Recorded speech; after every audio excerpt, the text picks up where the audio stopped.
Assalamualaikum bosku, welcome to my channel. Sebelum menonton jangan lupa subscribe, nyalakan dulu loncengnya, dan jangan lupa like dan komen. Dan jangan lupa ambil posisi rebahan kalian. Untuk kalian selamat menyaksikan. Hanya manusia mengumpulkan kristal iblis. Iblis suka mengambil hati manusia sebagai rampasan perang. Bagi mereka, hati manusia yang secara tidak langsung dilembabkan oleh wadah spiritual adalah hadiah yang sangat bagus. Ahbao tidak menyadari bahwa setelah dia mengatakan ini, mata Yueye bersinar dengan jejak kebencian, hanya disembunyikan dengan sangat baik dan sangat cepat. Yueye tidak mengikuti masalah ini lebih jauh, karena dia mengerti dengan jelas bahwa ketika Ahbao benar-benar bertekad untuk melakukan sesuatu, bahkan Kaisar Dewa Iblis tidak akan bisa berubah pikiran. Di antara generasi iblis muda, Ahbao tidak diragukan lagi yang paling menonjol. Menjadi penerus Kaisar Dewa Iblis, dia tidak sama dengan naga iblis lainnya. Kekuatannya diperoleh melalui usahanya sendiri, sedikit demi sedikit. Pada saat kelahirannya, dia tidak berbeda dengan bayi manusia yang lemah. Ini adalah proses yang harus dilalui oleh setiap penerus Kaisar Dewa Iblis, yang membawa garis keturunannya. Hanya dengan cara ini mereka bisa meroket kekuatannya setelah menerobos ke langkah ke-9, menjadi anggota yang dihormati dari generasi iblis mereka. Namun, kecemerlangan dan kedudukannya sebagai penerus Kaisar Dewa Iblis membuat Ahbao rentan terhadap kelemahan yang belum dilihat sebagai titik lemah oleh orang lain. Itu adalah harga dirinya. Lebih baik dikatakan, itu adalah kepercayaan mutlaknya pada dirinya sendiri. Dan Yueye kebetulan tidak menyukai sifat ini. Dia tahu bahwa, meskipun Ahbao memperlakukannya dengan baik, dia tidak akan pernah memikirkan semuanya dari sudut pandang orang lain. Bahkan saran darinya sangat jarang diindahkan olehnya. Yueye tidak punya pilihan selain mengakui bahwa pilihan Ahbao tepat, karena dia juga tahu dengan jelas siapa yang menjadi bagian dari pemburu iblis. Bukankah tempat di mana tim Long Hao Shen berpisah dari grup pedagang Yueye di dekat provinsi Jiaqu West? Inilah yang membuatnya semakin cemas. Namun, dia tidak bisa membujuk Ahbao untuk pergi, dia juga tidak punya cara untuk memperingatkan Long Hao Shen karena dia tidak tahu di mana dia berada. Tepat ketika Ahbao membuat tekadnya untuk bertindak, Yueye juga membuat tekad jauh di lubuk hatinya untuk melakukan semua yang dia bisa jika saatnya tiba, bahkan jika dia harus menggunakan dirinya sebagai alat tawar-menawar untuk membantu mereka melarikan diri. Bagaimanapun, hidupnya sendiri ada di tangan gadis itu. Awalnya, Yueye sudah menerima takdirnya. Siapa yang berani menentang pernikahan yang diputuskan oleh Kaisar Dewa Iblis dan Dewa Iblis Bulan? Dia benar-benar tidak berani, dan tidak tega melawan. Tapi pernikahannya yang awalnya tetap ditunda karena Long Hao Shen. Ketika Ahbao memberitahunya berita itu dengan perasaan malu dan tidak nyaman, Yueye benar-benar menemukan bahwa dia bersukacita tentang berita ini. Ini memberinya lebih banyak alasan untuk membantu Long Hao Shen. Selama dia tidak mati, mungkin dia tidak perlu menikahi Ahbao. Ketika dia mencapai usia yang cukup tinggi untuk kehilangan kecantikannya, mungkin dia tidak akan tertarik padanya lagi. Bagian tim Hao Shen, kabar baik datang. Pemusnah pemburu iblis sudah mundur, dan sekarang, hanya satu tim yang tersisa di kota. Mereka seharusnya tinggal di kastil kota Jiaqu West. Bagaimana menurutmu? Haruskah kita mencobanya? Mata Tian Qing berbinar. Setelah merenung sejenak, Long Hao Shen bertanya, tidak bisakah ini menjadi gertakan?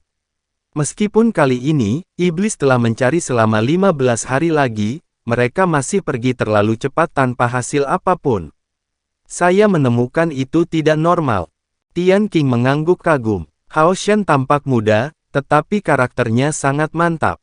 Apa yang Anda bicarakan bukan tidak mungkin, tetapi mempertaruhkan hidup kami pada awalnya adalah misi kami. Kita selalu dalam bahaya, tetapi bahaya juga identik dengan peluang. Kami telah tinggal di sini terlalu lama. Ketika kita bertindak lagi, kita harus meninggalkan tempat ini tidak peduli apakah itu ternyata sukses atau gagal.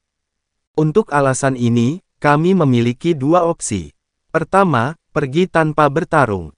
Atau kedua, untuk menyerang tim pemusnah pasukan pemburu iblis yang tinggal di kota sebelum pergi. Pencarian di luar seharusnya berhenti, dan frekuensi laporan berita yang kami terima dari orang-orang kami terus meningkat. Jika Anda masih tidak yakin, bagaimana kalau kita menunggu informasi lebih lanjut selama beberapa hari, sebelum akhirnya mengambil keputusan? Long Hao Shen dengan riang setuju. Oke, kalau begitu mari kita lakukan seperti yang dikatakan kakak Tian Qing. 3 hari lagi berlalu dalam sekejap mata, dan berita terus datang dari luar, menunjukkan segala macam kejadian. Pemusnah pemburu iblis itu memang semuanya pergi, tetapi pihak iblis mengirim kavaleri iblis 1000 untuk membantu menjaga provinsi Jakues. Berita itu menunjukkan bahwa segera tidak ada lagi pemusnah pasukan pemburu iblis yang akan tinggal untuk menjaga kota. Hao Shen, kita tidak bisa terus menunggu. Menurut berita yang baru saja datang, pasukan pemusnah pemburu iblis terakhir sudah berada di luar kota, dan seharusnya akan segera pergi. Ini adalah kesempatan yang sangat bagus. Long Hao Shen masih ragu-ragu. Kakak Tian Qing, kali ini kami mendapat hasil yang cukup bagus di sini. Bagaimana kalau pergi dengan cara yang dapat diandalkan dan meninggalkan tempat ini sekarang? Di tempat lain, kita juga bisa menyergap pemusnah pasukan pemburu iblis. Untuk beberapa alasan, dalam pikiran bawah sadarnya, dia merasakan perasaan bahaya tertentu, seolah-olah beberapa mata yang tidak jelas mengawasinya sepanjang waktu. Tian Qing mengerutkan alisnya, agak tidak puas dengan jawaban Long Hao Shen. Dengan suara yang dalam, dia menyatakan, bagaimana kalau melakukan ini, Hao Shen, aku tidak akan memaksamu. Kali ini, tim kami akan menjadi kekuatan utama operasi, dan kelompok Anda akan memberikan dukungan. Jika itu benar-benar ternyata jebakan dari iblis, Anda dapat segera melarikan diri dan jangan pedulikan kami. Saat dia mengucapkan kata-kata ini, nada suara Tian Qing jelas menjadi lebih kasar. Meskipun timnya menerima bantuan besar dari kelompok Long Hao Shen, menjadi pasukan pemburu iblis kelas raja, mereka selalu memiliki kekuatan otonom yang hebat, dan Tian Qing adalah inti mutlak dari timnya. Karena itu, ia merasa sangat percaya diri dengan kemampuannya dalam mengambil keputusan. Karena bantuan tidak berarti penyerahan, terlebih lagi untuk pasukan pemburu iblis kelas raja dengan peringkat tinggi seperti mereka. Kelompok Tian Qing baru saja mengalami kemunduran besar, jadi operasi kedua ini adalah kesempatan terbaik mereka untuk menunjukkan kekuatan mereka. Karena mereka mencurahkan otoritas sejauh ini, Long Hao Shen secara alami mengalami kesulitan untuk mengatakan apa-apa lagi, dan hanya bisa menerima rencana Tian Qing dengan anggukan. Rencana itu dengan cepat dilakukan, dan Long Hao Shen mengikuti perjanjian, membiarkan kelompok Tian Qing memimpin serangan sementara timnya akan mendukung mereka dari belakang. Lagi pula, musuh tidak tahu ada 2 regu pemburu iblis di sini. Memiliki kekuatan cadangan akan sangat meningkatkan keamanan kedua tim.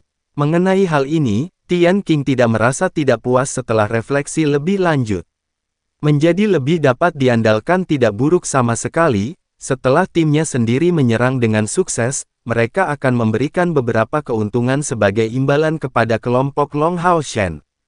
Selama mereka berhasil, rekan-rekannya akan pulih dari pukulan kepercayaan diri mereka yang baru saja terjadi.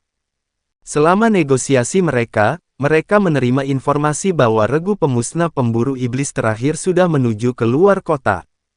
Membuat keputusan cepat, Tian Qing mengambil nada berat, ayo pergi. Kami akan menuju keluar sekarang, dan mencegat mereka di luar. Serangan di luar kota akan lebih efektif daripada di dalam, setidaknya kita tidak perlu khawatir tentang iblis Jeku yang mengelilingi kita. Long Hao Shen mengangguk padanya, kakak Tian Qing, berhati-hatilah. Jika Anda melihat ada yang tidak beres, kami akan melindungi Anda dengan bertindak sebagai pengalihan. Maka Anda akan memiliki cukup waktu untuk segera mundur karena kami memiliki cara kami sendiri untuk melarikan diri. Iya, Tian Qing memberikan jawaban acuh tak acuh, berbalik untuk memimpin rekan-rekannya sendiri. Sebenarnya, dia tidak keberatan dengan komentar terakhir Long Hao Shen. Menjadi pasukan pemburu iblis kelas raja, akankah mereka membiarkan pasukan pemburu iblis kelas komandan melindungi mereka saat mereka melarikan diri? Itu akan menjadi kehilangan muka yang terlalu besar. Selain itu, dia tidak percaya ada masalah dengan rencananya. 13 orang muncul entah dari mana, dengan pasukan pemburu iblis kelas raja ke-17 di depan dan pasukan pemburu iblis kelas komandan ke-64 di belakang. Semua orang sudah lengkap. Keir diam-diam mengikuti Long Hao Shen. Jika seseorang memperhatikan dengan cermat, mereka akan melihat bahwa perubahan muncul pada Keir saat ini dibandingkan sebelumnya. Rasa dingin yang memancar darinya sepertinya telah lenyap, menjadi kurang berbeda dibandingkan dengan masa lalu, bahkan matanya terlihat jauh lebih lembut dari sebelumnya. Tetapi setelah diperiksa dengan cermat, orang juga akan memperhatikan bahwa penampilan Keir yang pendiam membuatnya semakin menakutkan, seolah-olah dia tersembunyi jauh di dalam lubang tanpa dasar. Setelah 3 hari istirahat, Keir memulihkan akal sehatnya, tetapi tidak berhasil memulai kebangkitannya sebagai pilihan dewa. Tapi hari menjadi satu dengan senjatanya untuk pertama kalinya membuat kemampuannya semakin efektif, memberinya lebih banyak kekuatan. Setelah kembali ke bagian tim, Keir tetap sembunyi sampai mereka keluar. Dia memiliki perasaan yang kuat bahwa kebangkitannya sebagai dewa yang dipilih akan terjadi kapan saja sekarang, dan bahwa dia sekarang sangat dekat dengan titik balik. Sangat mungkin, apa yang kurang dari kebangkitannya untuk memulai bukanlah usaha, tetapi kilatan pemahaman yang meledak. Semua orang adalah dari langkah ke-6 atau lebih tinggi, jadi bahkan ketika maju di bawah tanah di bawah kepemimpinan Tian Qing, kecepatan mereka luar biasa. Ketika mereka melihat cahaya lagi, mereka muncul di luar kota Mayor Jaquez. Tanpa perlu instruksi Tian Qing, penyihir dan Heller dari timnya bergerak, meluncurkan mata kebenaran untuk mengintai lapangan di depan mereka. Penyihir itu melaporkan dengan suara rendah, menemukan mereka. Ini adalah sekelompok 10 orang yang baru saja keluar dari kota, dipimpin oleh iblis muda berpakaian hitam, dari ras yang tidak dapat dibedakan. Namun, auranya sangat kuat, dan itu sangat mungkin naga iblis. Jika demikian, kita akan bertemu dengan regu pemusnah pemburu iblis tipe tim naga. Heller itu segera melaporkan, tidak ada musuh tak terlihat yang menunggu dalam jarak 1000 meter, semuanya teratur. Tian Qing bertanya kepada penyihir itu, ada jejak penyergapan di dekatnya. Selidiki lebih hati-hati. Penyihir itu mengangguk, memperkuat keluaran energi spiritualnya dan meluncurkan mata elang ke segala arah. Kemampuan deteksi terbesar penyihir ini bahkan dapat mendeteksi iblis tak terlihat. Mantra ini tersedia untuk penyihir dari langkah ke-7, membantu mengintai pada jarak hingga setidaknya 10 km. Apabila memfokuskan pada kisaran yang lebih kecil, deteksinya akan menjadi lebih detail. Tak lama kemudian, penyihir itu menjawab, semuanya normal. Iblis-iblis sudah meninggalkan kota, dan tidak terlihat akan terbang, hanya maju dengan cepat menuju provinsi tengah. Selain pemuda berpakaian hitam, ada juga seorang gadis berjubah putih, dengan penampilan seperti manusia. Kultivasi atau rasnya tidak dapat dilihat. Di belakang mereka, ada 4 iblis seperti manusia lainnya dan 2 iblis buas, 1 iblis jakue dan beruang iblis. Saya dapat mengatakan dengan yakin bahwa kecuali pemuda berpakaian hitam, setidaknya 2 dari iblis seperti manusia lainnya adalah pengguna sihir murni. Mereka pergi dengan kecepatan tinggi, jadi kita sudah tidak punya waktu untuk penyergapan. Saya sarankan untuk bertemu langsung dengan mereka. Kita harus memiliki peluang 70% untuk menyingkirkannya. Tian Qing mengangguk, berteriak keras, pergi. Saat dia mengatakan itu, dia tiba-tiba menghunus pedangnya yang berat. Mengangkat perisai emas di tangan kirinya, cahaya keemasan gelap yang menyilaukan menyebar darinya. Dengan raungan rendah, naga bumi yang sangat besar muncul di depannya. Ini adalah binatang ajaib dari langkah ke-8, naga Vajra, jenis naga bumi yang paling kuat, sebanding dengan manusia dari langkah ke-7. Lebih penting lagi, kemampuan bertahannya sangat besar. Ketika dikontrak dengan 1 seorang ksatria mendapatkan satu perisai daging yang sangat kuat, yang bahkan iblis dari langkah ke-8 tidak akan dapat membunuh dalam waktu singkat. Tian Qing meluruskan postur tubuhnya, langsung memanjat punggung naga Vajranya. Prajurit dan asasin juga menaiki naga. Pemanggil langkah ke-7 mereka memegang bola kristal berwarna perak di tangannya, menggumamkan beberapa nyanyian mantra, sebelum 3 cahaya menyala, dan 3 panter, binatang ajaib dari peringkat ke-6, muncul di hadapan semua orang. Penyihir, Heller dan dia sendiri masing-masing menaiki salah satu dari mereka. Pada saat ini, pencapaian pertempuran mereka sebagai pasukan pemburu iblis kelas raja muncul. Tentu saja, mereka dapat mengandalkan sayap spiritual mereka untuk menembak musuh dari udara, tetapi pemusnah pasukan pemburu iblis bukanlah orang yang lemah, apalagi regu pemusnah pemburu iblis tipe tim naga, yang merupakan eksistensi tersulit untuk ditangani selain dari tim raja. Dengan demikian, mereka menghemat energi spiritual mereka. Selain itu keberadaan mereka tidak akan mudah diperhatikan di lapangan. Panter adalah binatang ajaib dengan serangan dan pertahanan biasa, tetapi sebagai binatang ajaib elemen angin, kecepatan mereka secepat kilat. Kemampuan ini membuat mereka tidak diragukan lagi tunggangan terbaik untuk panggilan tipe penyihir. Tepat setelah berada di belakang binatang ajaib itu, penyihir itu segera meraih tongkatnya dan memulai nyanyian rendah, membiarkan panter guntur berlari sesuka hati. Seolah-olah dia terjebak di punggungnya dan karena itu bisa tetap fokus pada nyanyiannya, tanpa gangguan atau terburu-buru sedikit pun. Kelompok 6 dengan cepat bergegas menuju musuh mereka di satu-satunya jalan yang mungkin mereka temukan dengan menggunakan mata elang. Semua orang di pasukan pemburu iblis kelas komandan ke-64 secara alami melihat Long Hao Shen. Dengan kilatan ungu di matanya, sosok besar Hao Iwe muncul di hadapan semua orang.